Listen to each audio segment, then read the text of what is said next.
लाहौर की इंसदादी दहशतगर्दी अदालत ने 9 मई जलाओ घिराव शेरपाव पुल केस में तहरीक इंसाफ के रहनुमा शाह महमूद कुरैशी को बरी कर दिया, जबकि डॉक्टर यास्मीन राशिद और मियां महमूद रशीद समेत दीगर मुल्जिमान को 10-10 साल की कैद की सजा सुनाई गई है।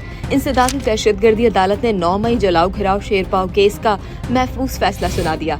इंसदादी दहशतगर्दी अदालत ने शाह महमूद कुरैशी को बरी कर दिया है, जबकि डॉक्टर यास्मीन राशिद और मियां महमूद रशीद समेत उमर सरफराज चीमा, एजाज चौधरी और अफजाल अजीम पहाड़ को 10-10 साल कैद की सजा सुनाई गई। इसके अलावा हमजा अजीम पहाड़, राना तनवीर, एजाज रफीक को मुकदमे से बरी कर दिया गया। PTI रहनुमा और पंजाब असम्बली में अपोजिशन लीडर मलिक अहमद पच्छर को भी 9 मई केस में 10 साल की कैद की सजा सुनाई गई। अदालत ने रुकन कौमी असम्बली अहमद चट्ठा समेत केस में मुलव्विस तमाम दीगर कारकुनों को भी 10-10 साल कैद की सजा का हुक्म सुनाया।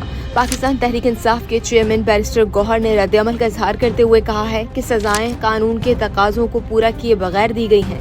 अवाम का अदालतों से एतमाद उठ गया है। पार्टी रहनुमाओं के हमरा प्रेस कॉन्फ्रेंस करते हुए बैरिस्टर गौहर ने कहा कि इन फैसलों से जाहिर हो रहा है कि अदालतें नाकाम हो गई हैं। मुतनाज़े फैसलों में एक नए फैसले का इजाफा हुआ है। उन्होंने कहा कि बानी PTI और साथियों ने कहा था कि शफाफ ट्रायल का हक दिया जाए। आइन और कानून का तकाजा यही है कि एक केस में मुख्तलिफ जगहों पर ट्रायल नहीं हो सकता। बैरिस्टर गौहर ने कहा कि अपोजिशन लीडर पंजाब समेत PTI के 3 अरकान पार्लियामेंट को सजा हुई है।